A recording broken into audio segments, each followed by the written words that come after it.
All right, this next part is fun. I'm going to create the mitered corner for the corner of my quilt. Now you notice this is the only corner I did it on. The rest I turned the way I showed you in the other video. This one I'm drawing a line straight across. This is my base of a triangle. The triangle is going to fit like a cap over the corner coming down on both sides. I also want to get halfway. So halfway between 1, 2, 3, 4, 5, 6, 7, almost 8. So 1, 2, 3, 4. Right in the middle is where my peak's going to be. And so I line up my peak and I line up my edges. And I've got 4 on this side and 4 on that side. I need to make it more like 5. My peak is in the center. I draw my peak. And this is my stitch line. There to there. So, I don't know if you noticed, but I'd already pinned these two together. And now I have the base and I have the triangle, and the top of this triangle should not be higher than the corner of my material, and it's not. So now I'm going to sew, and I'm going to start in the center of the side of my triangle, and I'm going to go forward a stitch or two, and then I'm going to go back to the edge, come up to the peak, remove my pin,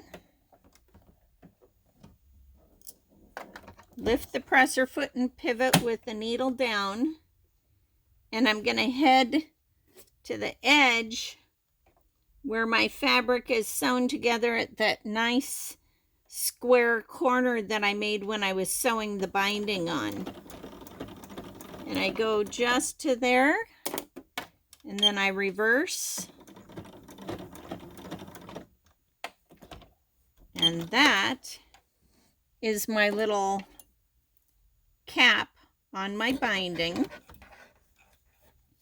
And I can cut all this off. I cut away the bulk here, because when I flip this, I want it to be nice. I want it to be a nice corner. Now I cut off this, otherwise I'm not going to have a nice corner. Sometimes I cut away the batting because that is where a lot of the bulk is. And I leave the fabric so nothing frays in the corner. Okay, let's turn this and see how I did. Oh, look at that nice corner. See, that's going to sew around just really nice. And I take my chopsticks and I push in that corner.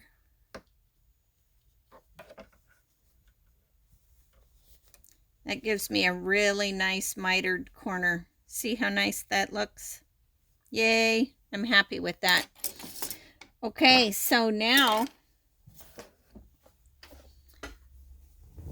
I'm ready to sew the other side of the binding.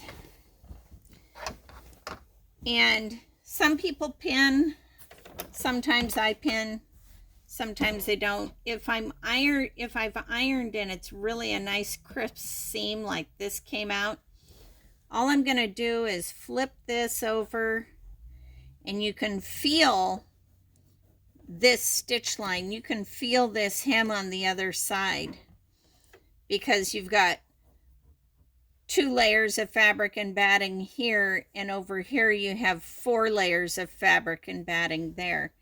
So you flip this over, get all the threads inside, and you want it to overlap by about 1/8 of an inch. And that's where you're going to sew. And if you're really good, your stitch line will end up in the ditch on the opposite side and it won't even show. If you're sort of good, it's going to show a little bit, but if you're using matching thread, nobody will ever know. So you sew along, tucking in threads and batting. I like having the excess because then your binding is full. That's a big deal if your quilt is going to go to a show, that the binding is full and it's not empty.